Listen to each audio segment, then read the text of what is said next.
chronometer, it only captures a small portion of a very big picture, because when it comes to meat, when it comes to these foods that I'm eating, chronometer tracks the basic stuff. It tracks a lot of the fundamentals.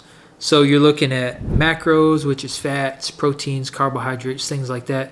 And then your micros, which are all the vitamins and minerals. And when you're consuming meat, you're not just consuming protein.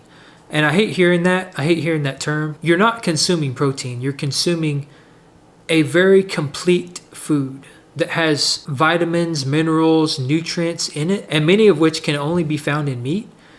And to just say that it's protein and just say that it's fat is really leaving out a whole lot of stuff that is very, very important.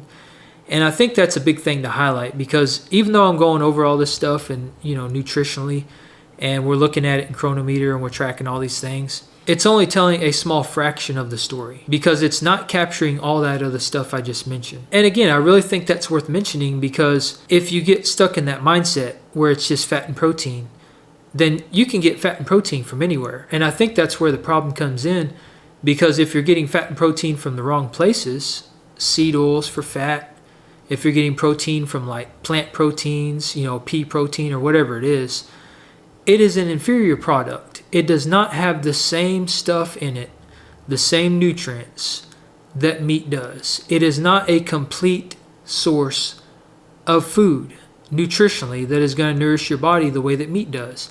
Because all those other things, your body does not use them in the same way, because they don't contain the same things. And I think that's another huge benefit to eating carnivore, because you are getting all these different nutrients beyond the macro level, beyond the micro level, and they are very bioavailable for you to convert and use. And your body does so very efficiently. It knows exactly what to do with this stuff, and it puts it exactly where it needs it in the body. And there's an old saying that my grandparents used to say, and they would say, eat the body part for the body part you're trying to heal.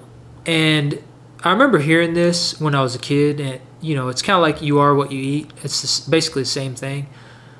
But as I've gotten older and I've started kind of doing that naturally through eating carnivore and trying to heal when I was sick and stuff, it actually has worked for me. And I think that's an interesting point, and just one more reason why it's probably important to include variety in the diet. Whether it be a different part of the animal, whether it be a different animal in general, you're getting different nutrients that are going to nourish different parts of your body, and that are essentially going to give your body everything it needs, round out your diet, and allow you to thrive.